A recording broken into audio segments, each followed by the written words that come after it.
Greetings. Hello, everybody. Welcome to another session of Nacelle's Partner Office Hours. I am Jacob Tuman. I'm the Partner Account Manager here at Nacelle. And this week, we're very excited to have Lincoln with us. Hello, Lincoln. Welcome. Thank you, Jake. Lincoln, as a Senior Engagement Manager here at Nacelle, will be going over scoping and implementation with us. But before we dig into that, let's talk about a few updates and shout outs that we have. And as always, during this session or afterwards, please ask any questions you'd like on our partner Slack channel, as you can see from that URL, or feel free to add questions during this live stream of our talk today. So going into some awesome updates, first and foremost, Nacelle has now officially joined the MACH Alliance, the microservices-based API-first cloud-native SaaS and headless alliance. Really excited to join this community, and we're looking forward to what it holds in the future as we continue to work on building the modern commerce stack together. Additionally, CB Insights, Retail Tech 100, we had a cohort of highlight startups reimagining the retail experience across 13 categories. The winning companies are working on hyper-personalized shopping, blockchain-powered commerce, autonomous delivery, virtual shopping, and of course, e-commerce infrastructure. So make sure to check that out as well. That was a mouthful, huh? But pretty excited about that. Additionally, some shout outs to some of our partners. Blue Switch, congrats on writing one of our guest blogs, a realistic headless commerce go live time and timeline. Take a look at that when you get a chance. And if you're interested in being a guest writer on our blogs, please let myself or You Need to Know. All right, so with that being said, jumping into our tech talk with Lincoln. So Lincoln, scoping and implementation, maybe start off with what do you mean by implementation? Yeah, great question, Jake. So as Jake mentioned, first of all, thanks everyone for joining. Really excited to talk about how to properly scope an implementation. What I'm talking about is in the headless journey of a merchant, they decide they want to go headless, so they're looking around at different headless options, looking at other agencies perhaps to implement their build. Once they decide on what they want to do, they're going to say, all right, we're signing with Nacelle. We're very excited to start this project. Now we go to our agency and say, what's the timeline?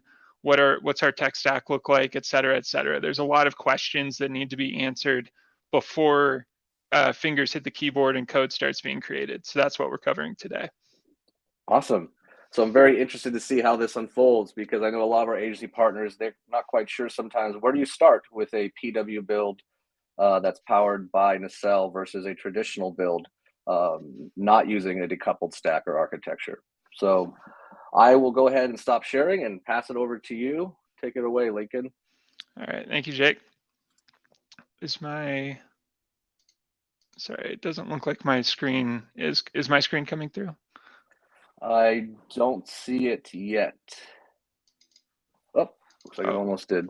Yep. Sorry about that. Brief technical difficulties here. No problem. All right. There we go. All right. Perfect. So we have a lot of questions, a lot of things to talk about today in a short amount of time. So I'm going to try to keep my speech slow, but cover these concepts because I think they're all really important. Any questions, as Jake said, please throw them in the comments of this video or put them into our partner Slack channel. So with that, let's get started. One of the first questions to ask is the site design. Is it going to be pixel to pixel? Are you trying to recreate the site that you have on Shopify visually with headless? Is it looking exactly the same? Or are you doing a redesign? Some things that you might check out are doing a UX audit before you start development. So this is kind of looking at the click-through journey of the customer. If there's any personalization like quizzes or things, looking at all of those experiences, meeting with the marketing team, seeing what they want out of their new website. And also something that gets missed a lot is rebranding. Is this company going to be doing a rebranding? That could be something as small as fonts, logos, and colors, but it could be something as significant as a brand name. So if there is a redesign that's happening, that design process tacks on timeline. So some relevant restrictors that are applicable to this topic as well as pretty much everything else we're going to talk about today. What is the ideal launch date? Is that a hard launch date? Meaning, is there like a marketing campaign happening? Is there a holiday like Black Friday coming up that's determining this launch date? Or is it a soft launch date? Are you just kind of looking to get a spring release, but it would be fine to come out in summer? And then finally, how many developers are on the project? If you only have 2 front-end developers and 1 design person, that's going to mean your design process will take a while and the implementation will follow. So always keep that in mind when you're scoping out these implementations. What's the launch date? How many devs and resources do I have? And how does that impact what we're trying to deliver? Next up is third-party apps. With Shopify, you get the ease of just clicking install, and suddenly you have a third-party app on your website, which ends up with a big performance hit when you go headless, because suddenly all these apps are trying to load. So you're going to want to take a look at what apps are currently being used in the Shopify store, and then really get specific. What are you using this for? Is this the right app for you? And then when you build the headless site, are you trying to release a minimum viable product that is the most basic headless site that still achieves the goal of selling your products? Or are you looking for feature parity? Are you trying to have your users be able to do everything they can do in Shopify on your new headless site? So that's a really important decision and something that will guide your app integrations. Something that's new with headless is that you don't have the easy click and install option you do with Shopify. You're relying on the API quality or the NPM packages of the apps you're using, like Klaviyo or Yotpo. So you want to do some scoping and figure out how robust those are and if those serve your customers' needs, or if you're going to need to do some custom implementations to get the features they want. And then finally, is your development cycle async or synchronous, meaning that are you trying to do multiple things all at once? Can you be building like a PDP in the homepage at the same time you're hooking in applications? Or is it asynchronous development, meaning everything's kind of happening one after another? And that relates back to the timeline we were talking about with the launch date. With regards to the tech stack, the three basic things with headless that's different than Shopify is suddenly you have a CMS, a content management system. So looking at what those are and figuring out their pricing plans so that your customer is aware of what they're doing and why they're choosing it and how much it costs. Their hosting provider, you're not hosting on Shopify anymore. You get to use a highly performant distributed network or CDN like Vercel, Netlify, or Cloudflare. Nacelle actually has partnerships with both Vercel and Netlify. So that's something that we can work with you on when you start your project, kind of weighing the pros and cons of the platforms and deciding which route to go. And then finally, the front end framework. Are your devs familiar with Vue? Do they like React? These are things, if you need to learn the front end framework, it is JavaScript, which makes the learning curve a little shorter, but you still want to factor in, how long is it going to take to familiarize yourself with the language that you're coding in. The content model. So this relates to the CMS. A lot of times engineers will just sit down and say, this is the content model that makes the most sense to us. And then they pitch it to the marketing team or the content creators in the business who are non-technical, and they go, what the heck is this? How am I supposed to use this? It's either too complex or it doesn't accomplish what we need it to. So your content creators may be more familiar with a WYSIWYG Shopify style. What you see is what you get. So they just want to be able to click and drag blocks. Very basic, but also very limiting. So again, kind of gauge the skills of who's going to be using the CMS, gather their requirements to figure out what they need, and then get buy-in as you're creating the content model so that they know how to use it and they approve of it. And then finally, budget in some time for training, ideally before launch, so that they can hit the ground running once it's live. Content migration. This is another step that gets missed pretty frequently. Usually this pertains to the blog. So what content or what data exists that lives in Shopify that is suddenly going to need to live in your CMS, because Shopify only holds the product data and collection data. No longer are we using Shopify for content. So how are we going to get all those blog articles over into the CMS. How long is that going to take? Who's going to do it? Do we want the blog to be a part of our headless site, meaning we're building a headless page and hosting that content on our CDN? Or do we want the blog to stay on Shopify? So when a user clicks on blog, it takes them to a new website experience. The advantage of that is that you don't have to implement a headless page. The users get to have the same blog experience they did before without you having to do any more work, but they have a slightly different experience and the performance isn't as well. So these are things to consider with content migration. Accounts and checkout. Arguably the most critical part of the user journey is getting to checkout so that the business can make money. Shopify checkout, obviously tightly coupled to the Shopify experience, but now with headless, there's bold, there's recharge, there's custom checkouts, subscriptions. A lot of our direct-to-consumer brands rely on subscriptions for a significant portion of their revenue. So how are you going to accomplish that? Is it with Shopify subscriptions and selling plans? Is it with a third-party app like Recharge? And then finally, cart logic. How are you taking the information that's in the cart in the headless experience and then sending that information into the checkout page, be that Shopify or a third-party app? These are questions that the agency or the developers need to think through before they start designing so that they can factor in how long it takes to design this experience and to make sure it works before the site goes live. They get to make the same choice with accounts. So similar to blogs, you can host your account page on Shopify just as you did before. So if a user needs to get into their account or see their previous orders, they just go to a Shopify experience, less performance, easier to implement, or you can build a headless solution, takes more time. So timeline is a factor, as always. Google Analytics. This is probably the most common shortcoming that I see. The main question is, does analytics work now and on the Shopify site? And most frequently, the answer is no. There's something that's not tracking correctly, and you're missing out on revenue statistics. You're missing out on bounce rate, conversion, etc. And you're relying solely on Shopify, which isn't the best source of truth because Google Analytics tells you a lot more. So you'll want to put Google Analytics setup in the project plan, and you may even consider hiring a consultant like Elevar or using Nacel's Google Analytics consultant services as well, so that they can make sure that the analytics is functioning properly on Shopify, and then it's functioning properly on headless as well before you go live. You don't want that surprise of going live, having your numbers tank, and you don't understand why because analytics isn't working. Another part of this is defining success.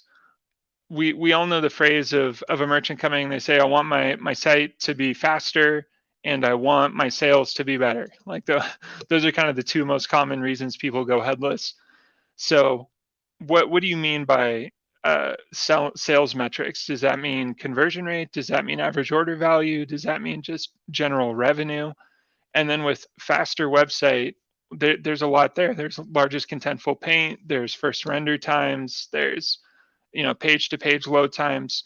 So getting specific on these goals ensures that the customer is not disappointed when launch happens, because we can use tools like SpeedCurve, like Google Lighthouse, to show with real numbers and real metrics how the new site is performing.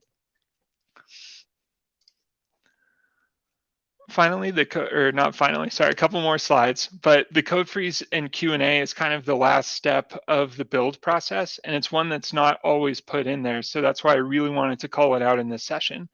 Please allocate 2 to 4 weeks. Most agencies I see do 2 weeks, but there's no reason not to have kind of a 4-week period if you have a looser timeline.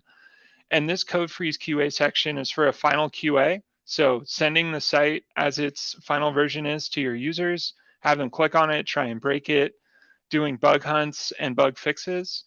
This also allows for a timeline cushion. So if for some reason a dev is out for a significant period of time, you encounter an issue that took you longer to resolve, you can kind of flex this final portion a little bit. And then the code freeze is so that the site is in a stable environment and not being worked on. It's really tragic to see a site that is functional and then you go to fix one thing right before it goes live, and then there's an issue or a glitch once it's in production. So allowing that time for a code freeze is also very important. Something that often doesn't come up until the end of the project, but should be considered at the beginning, is A/B testing. There's nothing wrong with doing just a hard cutover of one minute we're on Shopify, the next minute we have our headless experience. But there's no reason not to do A/B testing through either targeted ad campaigns or like a DNS splitter or load balancer. So if that's something that the merchant wants, you'll want to factor that in as well, because you need time to collect that data. You need time to make sure that Google Analytics is working. So you can't just A/B test for 1 to 2 days and then go live. That wouldn't be a very useful experience. So if that's something that's desired, budget that into the timeline as well. A statement of work. This may seem obvious, but oftentimes in the rush to get going and get building, there's not a clear outline of scope, deliverables, and timeline. So getting the customer to sign off on this and helping them to understand that additional services affect the cost and the timeline. If halfway through the project, there's a significant redesign need, like an aesthetic redesign, that's going to take time to undo some of the things and then redo them to match that timeline. That's going to cost money and it's going to cost time. We can't continue to change the project throughout the project without affecting cost and timeline. And the statement of work guarantees that this is understood from the start. Another thing to understand is the end of the project once the site goes live. Is the agency staying on retainer, or is this project being handed off to an internal dev team with the customer? If there's ongoing performance improvements, if there's no merchant or in-house dev team, or if there's post-launch feature releases, those are all things that might necessitate an agency retainer. So understanding the scope of that work as well. Maybe you don't need a statement of work for that at the initial stage of the project, but definitely knowing that that's in the cards and that that's something we need to be planning on and budgeting for is very important. And that is, in a nutshell, everything to scope during an implementation. Fantastic. Thanks, Lincoln.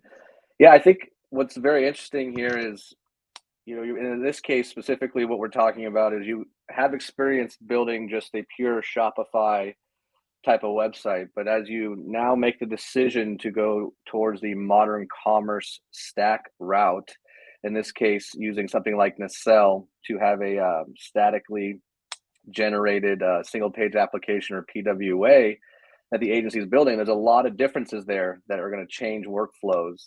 And you called out some really, I think, important changes. And one of those, of course, was third-party apps. I think content modeling is a huge one. Of course, checkout. But then analytics, I would imagine, is the most common item that is not necessarily provided enough focus or attention, and sometimes missed or picked up later on the project, which creates challenges. Is that correct?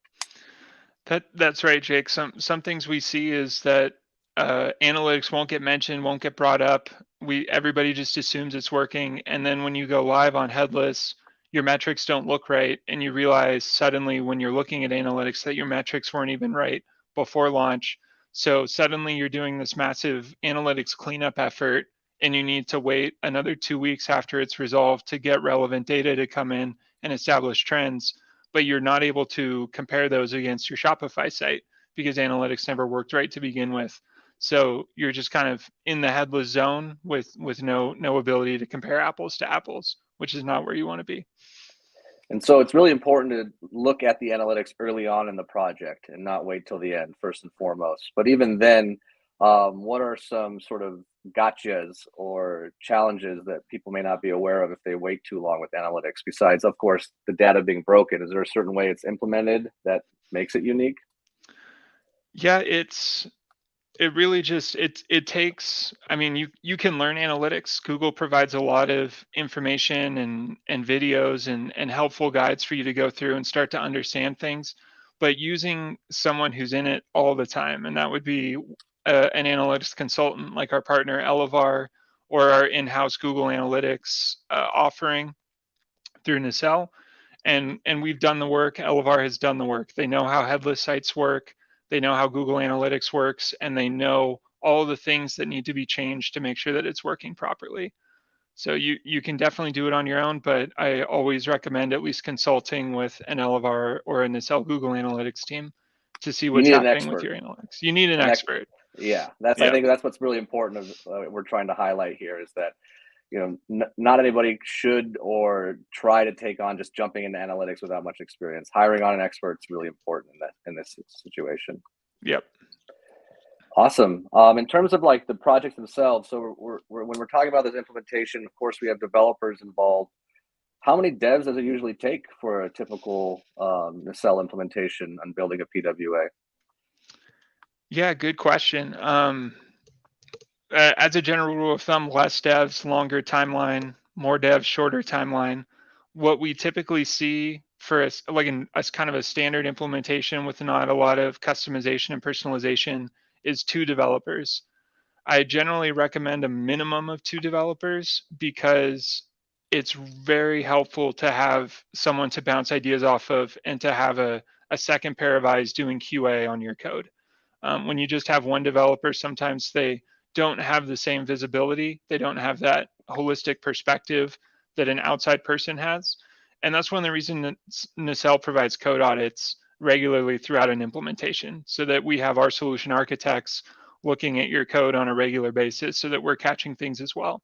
So minimum of 2 developers, kind of up to about 4 developers is what a max of what I see. So yeah, in that range. Yeah, that makes a lot of sense too, because if you have just one developer, what happens if that developer takes a vacation or something suddenly happens, right? You're now dependent on one single sort of point of failure, if you will, where having another developer that's also acclimated with the code and able to kind of continue on the project is important. Exactly. And so with 2, if not 4 developers, what is the average implementation sort of time line when it comes to from starting to launching? And maybe this is different, obviously, if it's a pixel to pixel, like you mentioned, versus a full redesign. But do you have sort of a ballpark of what the length would be? Yeah, definitely highly variable, depending on devs, depending on pixel to pixel versus redesign. 6 months is kind of a general or a loose approximation. We've seen implementations as short as 3 to 4 months, and we've seen implementations as long as a year. So the important thing to remember when you're looking at the timeline is that there will oftentimes be pressure from the merchant to get a very accelerated timeline. People want headless and they want it now, but it's the agency's responsibility or the in-house developer team's responsibility to be very confident and be able to push back on that timeline, because cutting corners only hurts the people that want the site to work the most, and that's the end users and the internal stakeholders. So create a timeline that you're confident in, budget in enough wiggle room through the code freeze and the QA process that you can catch anything, and stick to that. Don't be willing to cut corners. Absolutely. And I think to help foster in a more improved timeline, or I would say swifter path to launch, one thing that agencies or SIs or developers should definitely consider is componentizing that front end framework or the library, if you will, so they have sort of a quicker path to put in different features and functionality rather quickly and not building everything from scratch each time. That would help as well, I assume, right? Absolutely. Yep. Awesome. And so we're speaking about timeline. We're talked about the scope of work, right? Let's say a project is scoped, but then Nicell wasn't on the actual list of scoping. Like, what would be the effort to get Nicell up and running if you're adding it in later on or kind of down the road? Yeah, I didn't cover Nicell in this presentation. Good catch. Yeah. So to get the reason I think I excluded Nicell is that the reason to get Nicell up and running, there's a Nicell dashboard. So once you have Shopify and your CMS and your checkout figured out, you can hook all of those things into the Nicell dashboard, and then Nicell can immediately start indexing your product and content data. From there, we have our API, we have our SDK, we have starter kits and reference stores, so that you can start working in your front end and start pulling in that index data. So that whole process from start to finish, you can do in a single day. assuming that your front end and your back end pieces are established. Nacelle just needs to get hooked in with tokens and API access so that we can start sending that data through. So it's a very small lift, short timeline to get Nacelle going. Not only that, if you're trying to do this completely custom, if you want to have a faster timeline, you might as well use Nacelle in that sense, right? You have that single performant API and SDK to leverage versus trying to kind of stitch multiple APIs together from different systems on your own and the ongoing maintenance and infrastructure of keeping that together, right? Exactly. Yeah. And that's why third-party apps was such a critical call out, because Nacelle, like we've talked about a lot, indexes products, collections, and content, and that's kind of our core offering. So that means that your third-party apps or anything else that's hooking into just the front-end framework, you're responsible for understanding how those APIs work, what the extent is of those, and that is where you should be focusing your time, because that is where you're creating personalization and a differentiated customer experience. You're not creating that just on how fast you can get backend data in. Nacelle's taking care of that for you. Vercel is hosting it for you, so you don't have to worry about that. Awesome. Well, let's see. Wait a couple seconds, see if there are any more questions that might come in. But really appreciate the time today, Lincoln. It's very informative. You got it, Jake. All right. Well, with that being said, I don't see any other questions. Once again, thank you, Lincoln. Thank you, everybody who's viewing this live and also maybe seeing this later on. But hope you have a great day, and thanks for joining us. Thank you.